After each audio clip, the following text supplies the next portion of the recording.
Positives پہ ہے، negative پر نہیں ہے. اگر آپ پوری کی پوری صورت پڑھ جائیے گا تو 1-2 آیت میں آئے گی کہ جہنم ہے، اس کے بعد اس کے پہلے کی جو 100 آیات ہیں اس میں اللہ تعالیٰ سمجھاتا ہے، کھول کے بتاتا ہے، بیان کرتا ہے. اس کو دیکھو، تم سے پچھلے جو قوم ہوئے ان کا حشر دیکھو، یہ دیکھو میں نے یہ دیا تھا، ایسے آزمائش تھی اور نہیں مانی تو یہ ہوا. یہ ایک لائن ہے. تو دین کی بنیاد ڈر پہ نہ رکھیں. خطابت میں کوشش یہ کریں کہ ہم موٹیویٹ کریں لوگوں کو اور ہم اس کی اچھائی کو بیان کریں اور ہم ملت کی وہ تصویر پیش کریں جو نبی ہمارے لے کے آئے تھے. تو مجھے لگتا ہے کہ تعلیم کا حق ادا ہو پائے گا. شکریہ.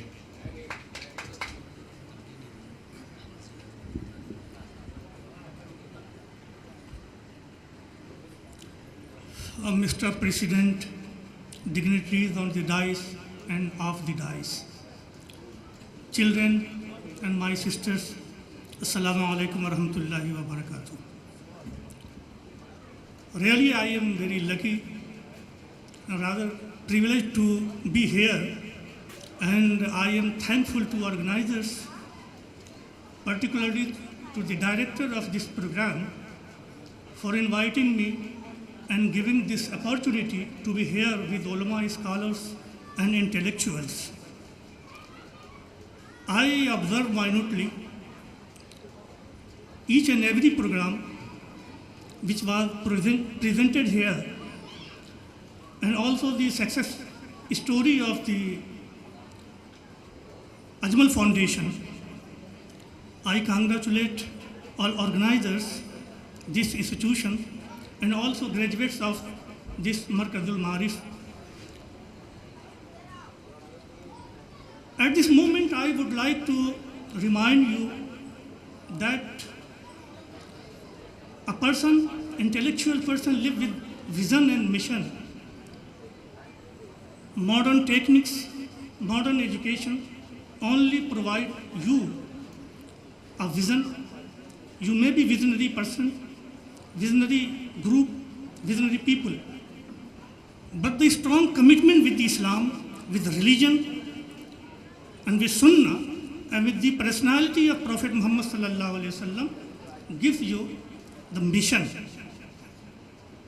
So in the future, you remember you will be the torch bearer of Islam and you will serve the community with sound knowledge and profound wisdom.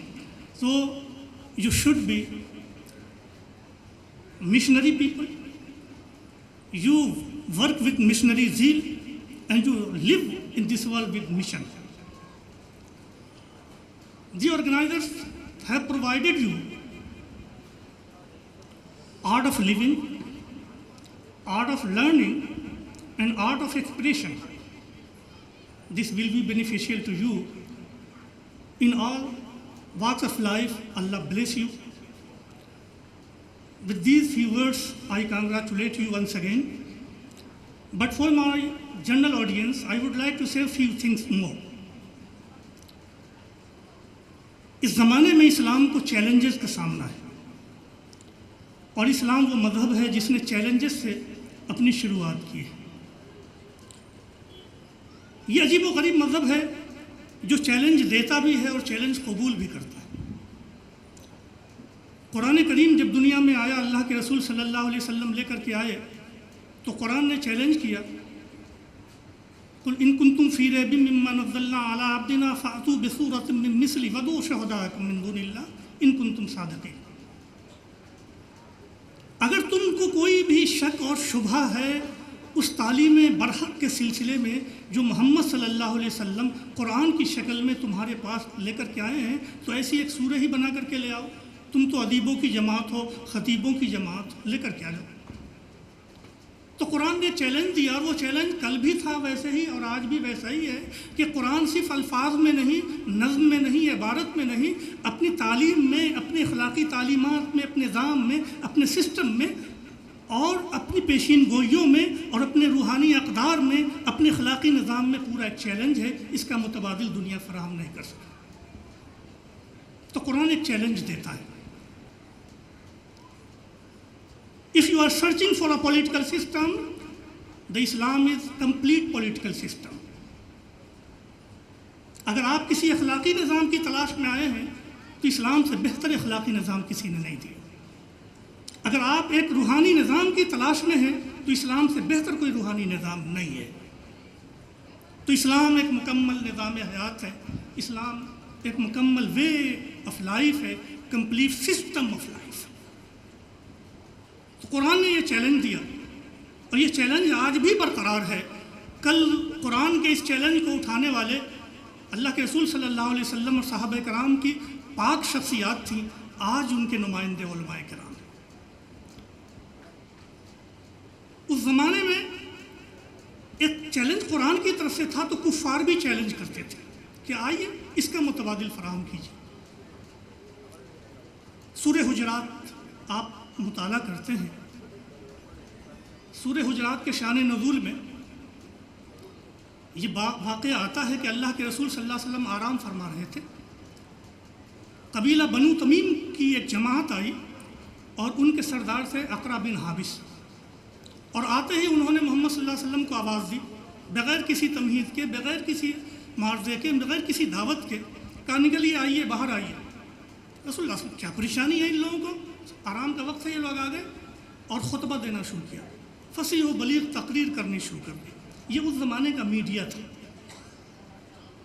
اور کہا کہ اگر آپ کے پاس بھی ایسے خطیب ہوں تو آپ ہمارے خطیب کا، آپ ہمارے مقرر کا، آپ ہمارے اسپیکر کا جواب دیجیے۔ اللہ کے رسول صلی اللہ علیہ وسلم نے فرمایا کہ بہت اچھا۔ آپ نے اپنے ایک صحابی ثابت بن قیس خزرجی کو رضی اللہ تعالیٰ عنہ کو کھڑا کیا کہ آپ ان کا جواب دیجیے۔ انہوں نے ایکسٹمپور پورے ان کی تیار شدہ تقریر کا جواب دیا، لفظوں میں، استعارات میں، اشعار میں، مفاہیم میں اور مقاصد میں، مکمل جواب دیا۔ اس کے بعد اقرا بن حابس نے اپنے شاعر کو کھڑا کیا اور انہوں نے اشعار کہنا شروع کیا، کہا اس کا جواب دیجیے۔ اللہ کے رسول صلی اللہ علیہ وسلم نے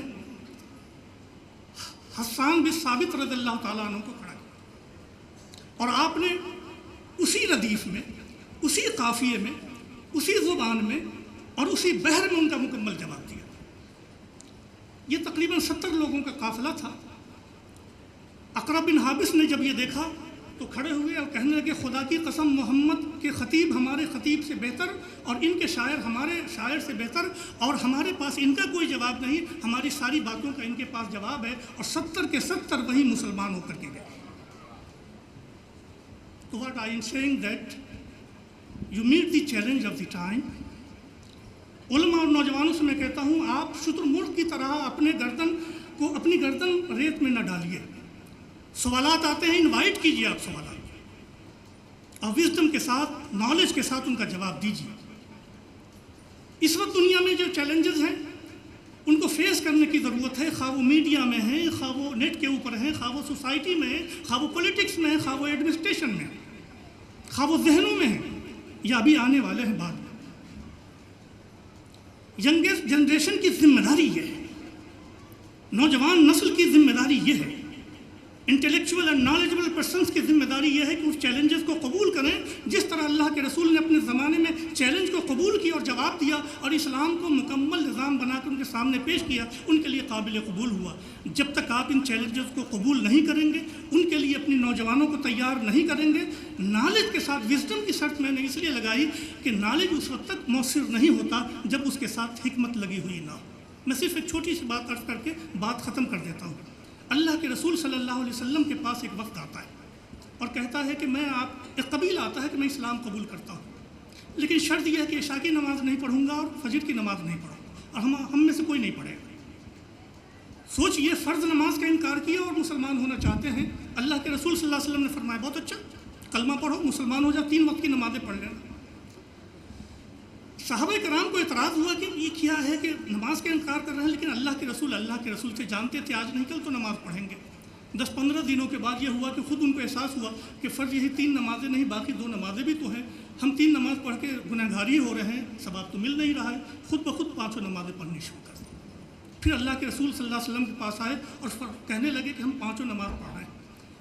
ہمارے زمانے میں حکمت یہ ہے کہ کیا چیز ایسی ہے جو ہمارے لیے پریفر کرنے کی ہے اور کیا چیز ایسی ہے جو تھوڑی دیر کے لیے مؤخر کرنے کی۔ جو چیز وائٹل ہے بلکہ پرو وائٹل ہے اس کو اختیار کرنے کی ضرورت ہے، اور جو چیز ایسی ہے کہ جس کو بعد میں ہم لے سکتے ہیں اور اس کے ذریعے اختیار کیا جا سکتا ہے، اس کو وزڈم کی ضرورت ہے۔ تو ہمارے مدارس میں علم کے ساتھ ساتھ وزڈم کی بھی ضرورت ہے، اور وزڈم کے لیے الگ سے تعلیم نہیں ہوتی بلکہ وہ طریقہ کار جو اللہ کے رسول صلی اللہ علیہ وسلم کا تھا اس کو اختیار کرنے کی ضرورت تھی۔ یہی وہ بات تھی کہ جس کو آل ابراہیم کے متعلق قرآن نے کہا وَآتَيْنَا آلَ ابراہیم الکتاب والحکمہ، کہ ہم نے کتاب بھی دی اور کتاب کے ساتھ ساتھ کتاب کو نافذ کرنے کا طریقہ بھی عملاً سکھایا، اور ازواج مطہرات کو فرمایا کہ وَاذْكُرْنَ مَا يُتْلَىٰ فِي بُيُوتِكُنَّ مِنْ آیَاتِ اللَّهِ وَالْحِکْمَةِ، کہ جو کتاب تلاوت کی جا رہی تمہارے گھر میں اس کو بھی پڑھنا ہے، اور جو حکمت اللہ کے رسول ان کو نافذ کرنے کے لیے بیان فرما رہے ہیں ان کو بھی سیکھنا ہے۔ تو میں علماء کرام سے صرف ایک بات عرض کرتا ہوں کہ آپ کو پروفاؤنڈ نالج بھی اختیار کرنا ہے، علم کا پورا گہرا مطالعہ آپ کے پاس ہونا چاہیے، خزانہ ہونا چاہیے، اس کو سوسائٹی میں نافذ کرنے کی حکمت اور طریقہ اور حکمت عملی بھی ہونی چاہیے۔ جس طرح ایک ماہر حکیم اپنے بچوں کو صرف دوا دینا نہیں سکھاتا بلکہ نبض پہچاننا بھی سکھاتا ہے، تجویز بھی سکھاتا ہے، اس سے پہلے تشخیص بھی سکھاتا ہے، اسی سے آدمی حکیم الاسلام ہوتا ہے۔ اللہ سے میری دعا ہے کہ آپ تمام حضرات کو اسلام کی پیش کرنے کی، سیکھنے کی حکمت عطا فرمائے اور سب کو حکیم الاسلام بنائے۔ وآخر دعوانا الحمدللہ۔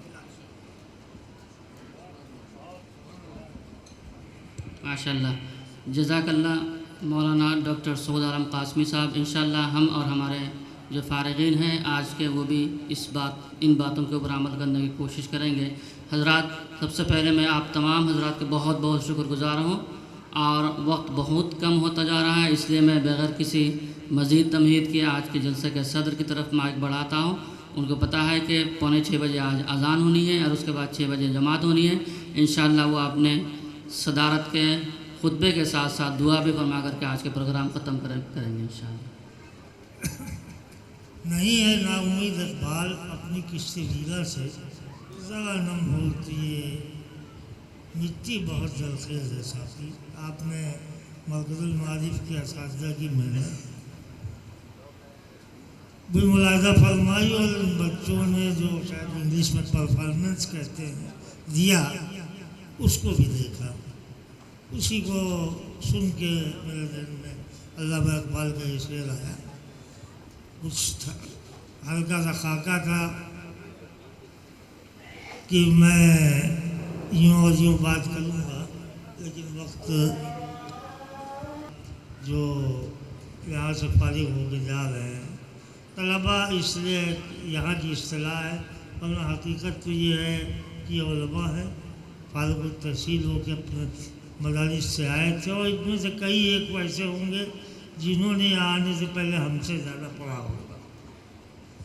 تو یہ حقیقتاً یہ علماء ہے، لیکن یہاں یہ جو سیکھنے کے لیے آئے تھے انہوں نے اس کو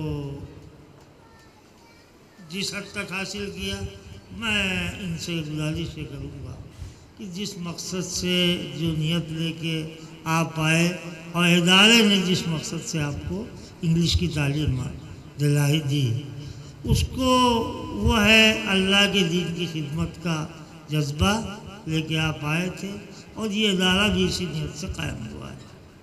یہ پیش نظر رہے، ہم ہوں، آپ ہوں یا یہ طلباء جہاں بھی جائیں گے، دوسری بات یہ ہے کہ آپ صرف اللہ کو راضی کرنے کے لیے کام کرو، اخلاص کے ساتھ۔ یاد رکھو یہ دین حب جاہ اور حب مال کے لیے، دین کی خدمت کبھی نہیں ہوگی، کرنی چاہیے، اور یہ جذبہ ہونا بھی نہ چاہیے۔